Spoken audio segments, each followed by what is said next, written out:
Hey guys, so I'm going to talk about well, basically the end of the garage rock movement of the '60s and where it's come to today. The garage rock movement of the '60s is generally agreed to have ended with, Iggy and the Stooges releasing Raw Power and the MC5's Kick Out the Jams. Both very much rooted in garage rock, but those are like the last two big garage rock albums of the garage rock era to be released. And part of the reason why, it's viewed as it ending around this time is, well, you know, you can look at it as an advance in recording technology. By the time that garage rock became big, there wasn't a whole lot done. We didn't have nearly as many recording techniques as we do now back then. A lot of these bands were starting to get money to get into the studio and sound more than a garage rock band, and a lot of these bands just broke up. Or just egos got in the way, and, just basic stuff. Music is very cyclical, however you want to pronounce it correctly, but that doesn't mean it died out. It didn't die out. I mean, remember back in the 2000s, like the end of the 90s, early 2000s, you saw bands like The Strokes, The White Stripes, even today, The Black Keys. Garage rock is out there, and there is a market for it.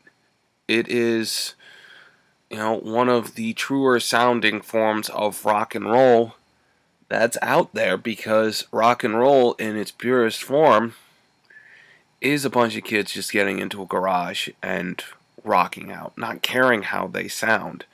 Granted, you can get some garage recordings that sound great. I have a buddy of mine who, with his band back home, recorded, it's still a garage rock sounding album, but they recorded a great album in his living room. Not quite the garage, but there's a very rough and tumble sound to the recording. There's a very rough, unclean around the edges, so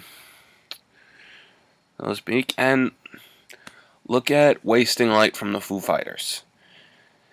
The band decided, you know what?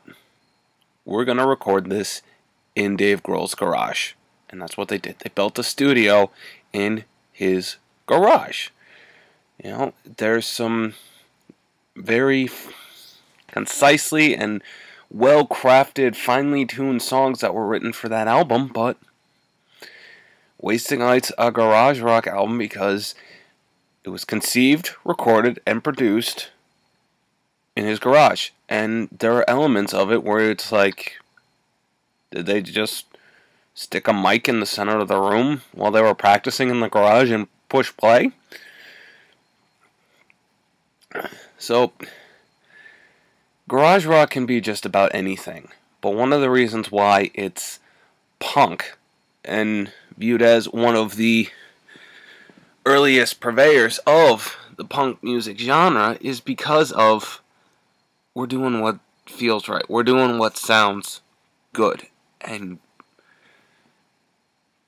we don't, I wouldn't say it's a whole we don't give a damn kind of thing, but they didn't care that a fair amount of these bands didn't care that they sounded as crisp and clean as, Sgt. Pepper's Lonely Hearts Club Band or Tommy or whatever. They were happy with the way that the raw energy, the grit, the grime just made it sound more authentic. And that's what punk rock a true embodiment of punk rock. Being true to yourself and not trying to be who you're not. Tomorrow we'll look at a couple of garage rock songs just to look more clearly and concisely at some of these songs and pick out elements that were borrowed by punk bands.